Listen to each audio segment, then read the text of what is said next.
Hey everybody, this is Miss Taylor from the Marathon County Public Library, here for another round of story time. Today we have books all about pizza. So what's your favorite kind of pizza? I know I had pizza last night and I'm having pizza again tonight. It's one of everyone's favorite foods. So let's dive into our first book.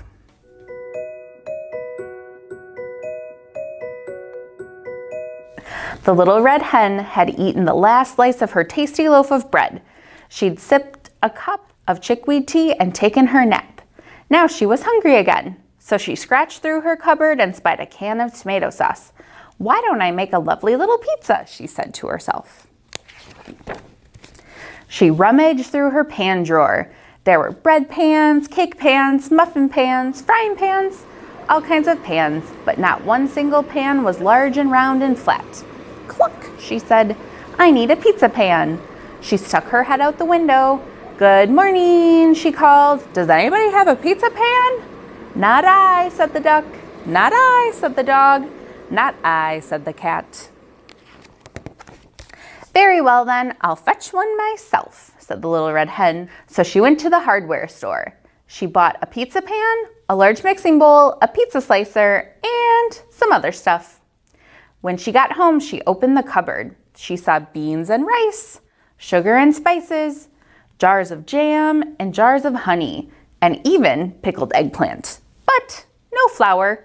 "Cluck," she said, "I need flour." She stuck her head out the window. "Hello," she said, "who will run to the store and get me some flour?" "Not I," said the duck. "Not I," said the cat. "Not I," said the dog. "Very well then, I will fetch some myself," said the Little Red Hen. So she went to the supermarket. She bought some flour, some salt, some oil, and some other stuff. When she got home, she opened the fridge. "Cluck," she said. "There's cream cheese, blue cheese, string cheese, and Swiss cheese, but no mozzarella." So she stuck her head out the window. "Excuse me," she said, "who will go to the store and buy me some mozzarella?" "Not I," said the duck. "Not I," said the dog. "Not I," said the cat. "Very well then, I'll fetch some myself," said the Little Red Hen.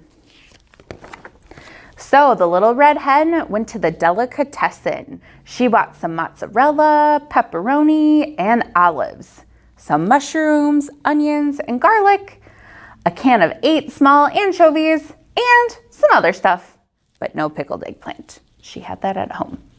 When she got home, the Little Red Hen put on her apron and stuck her head out the window.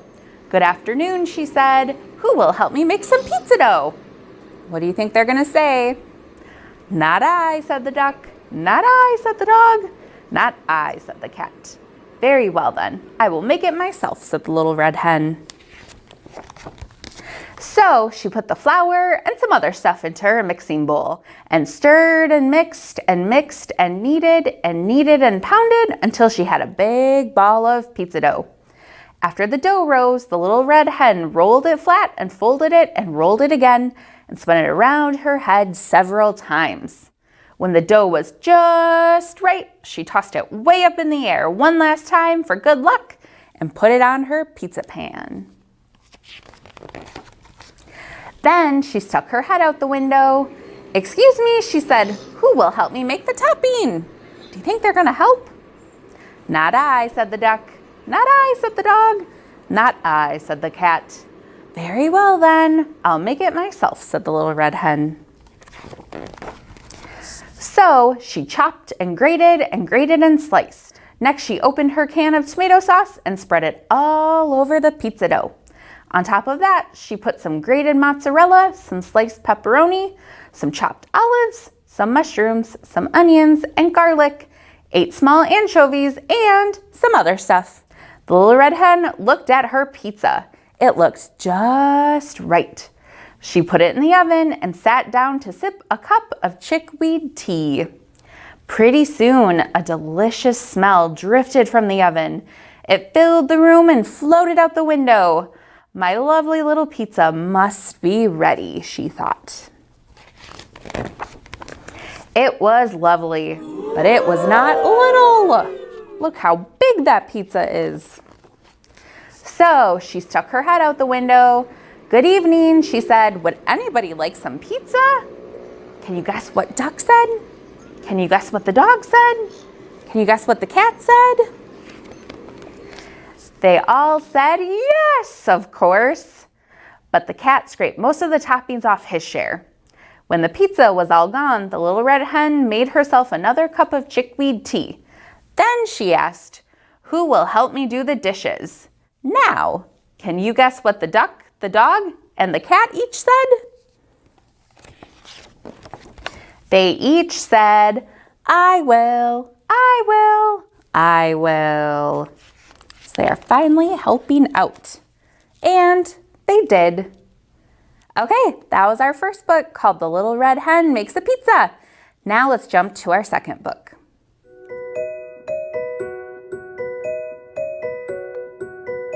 Our next book is Pizza at Sally's. Sally, the pizza maker, grows tomatoes in her community garden in the city. These tomatoes are for pizza. Wheat grown on farms far away is milled into flour and delivered to Sally's pizzeria. This flour is for pizza. Milk is made into cheese and sold in the shop next door. This cheese is, you guessed it, for pizza. Sally opens her pizzeria in the morning. Hungry customers will be arriving soon. Orders will be coming in over the phone. But now it's time to make pizza. Cut, chop, stir, and simmer. There are good cooking smells in the air. Sally makes her tomato sauce with those lovely tomatoes she grew. Measure and mix with water and yeast. Sally starts the dough for her famous pizza crust. It looks like her cat is helping too. Push, pull, punch, and pound. She kneads her stretchy dough and leaves it to rise. Again, with her little helper. The dough is just right. Sally rolls it and folds it and rolls it again. Whoosh! She twirls it up in the air. Mr. Cat as well. Now everything is ready to put together. First comes the pizza dough, then the tomato sauce. Then freshly grated cheese is sprinkled on top. Perfect. Sally slides her pizza into the hot oven. The pizzeria smells delicious as the pizza bakes. Out it comes, bubbly and hot. Quick, slice up the pizza and it's ready to eat. Yum. Pop the pizza into a box. Some customers take theirs home to eat and some have it delivered. But eating pizza right here at Sally's Pizzeria is best of all. The busy day is over and the last customers have gone. Now Sally and her little helper can relax and enjoy a slice themselves. How yummy. And that was our second book called Pizza at Sally's. Now we're going to go learn about a new fish in our aquarium. Hey, it's Dan. Well, I don't know about you, but all of this talk of pizza is really making me hungry. Before we get to our third story, let's dive into the aquarium and learn about some creatures that live there, the blue-legged and red-legged hermit crabs. MCPL's Phyllis Donner Aquarium is home to several small shrimps and crabs, including the blue-legged hermit crab and the red-legged hermit crab, seen here. These hermit crabs are typically found in the tropical waters around Mexico, including in the Caribbean and off the coast of California. For protection, hermit crabs will crawl into an abandoned shell and make it their home. When they find a new shell that looks more inviting or have outgrown their current shell, they'll abandon their current shell and move into the new one. Red-legged and blue-legged hermit crabs are omnivores.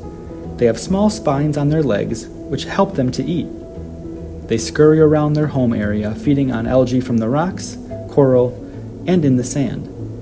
The crab's digging helps aerate the sand, which helps beneficial bacteria grow in the habitat. When not scavenging for food, hermit crabs will retreat into their shell. Red-legged and blue-legged hermit crabs can grow to be around 1 inch in size and can live in the wild up to 30 or 40 years. Thanks for joining me here today. Now let's go back to Taylor for one more pizza story.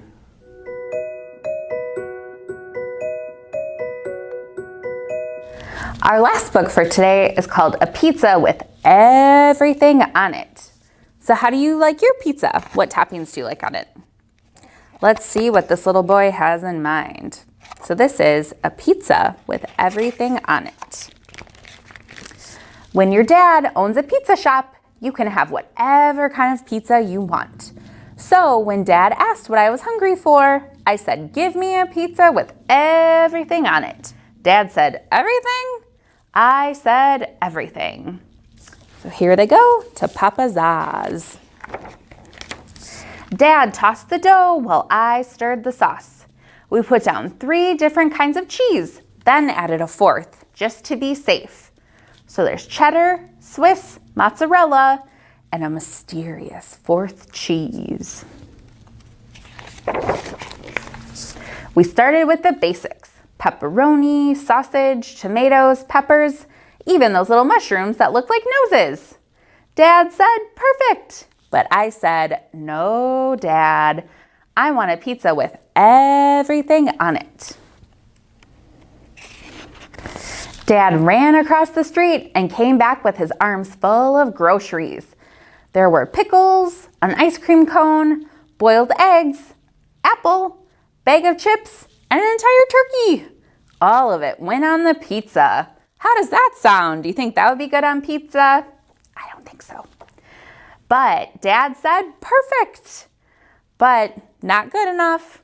I said, "No, Dad, I want a pizza with everything on it." Dad got a mischievous look in his eye. I knew exactly what he was thinking. Everything, huh? Everything! In a flash, Dad threw his rolling pin onto the pizza, followed by his chef's hat. I put a blender on top, and Dad added a table and chairs. What do you think about that for pizza toppings? Books, pencils, and a notebook fell onto the pizza as I turned my backpack upside down. Dad said, "Perfect." But I said, "No, Dad, I want a pizza with everything on it." Dad said, "I think we're gonna have to take this outside." What else do you think they can add to the pizza? Let's see. Dad rolled the pizza into the street as I rode my bicycle up onto the toppings. Dad added a doghouse, then a treehouse, then a real house, and then the White House. But something was about to go terribly wrong. Perhaps it was the addition of the particle accelerator. Or perhaps the weight of the pizza simply became greater than what the crust could bear. Whatever it was bad. Let's see what happens. Just as Dad was pushing the wheelbarrow full of penguins to the top of the pizza, there was a loud pop, then a crunch. Then we started to fall. Oh no, what's happening? In the blink of an eye, the pizza began to collapse in on itself. Everything was speeding towards the center of the pizza. I grabbed Dad's hand and Dad grabbed the crust. We held on for dear life. "It's a pizza black hole," Dad shouted. "Everything is being sucked in." "Everything?" I yelled back. Dad gulped. "Everything." Dads are awfully strong, but black holes are even stronger, especially pizza black holes. "Oh no, I can't hang on anymore," Dad yelled. Together we flew into the swirling pizza vortex. Then everything went black. Everything stayed black as burnt pizza crust. Then a pizza big bang! The universe exploded in a burst of toppings. Everything was pizza. Dad and I were launched through a pizza galaxy and into our pizza solar system. You can see a moon made out of pizza. We flew towards Pizza Earth and then into our pizza town. So you can see the Pizza Earth. There's a pizza Statue of Liberty, pizza mountains, pizza pyramids, and a pizza Eiffel Tower. The world is made of pizza. We landed back at our pizza shop. What's different? The building's made out of pizza. There's a cat made out of pizza. Or I should say, it was our pizza shop. Everything made out of pizza. Dad looked at me. Perfect? He said, a little unsure. And I said, perfect. So that was our last book, called A Pizza with Everything on It. Thank you all for joining me today for our pizza party story time. Hopefully you get to enjoy some pizza this week, and we will see you next time for story time at Marathon County Public Library.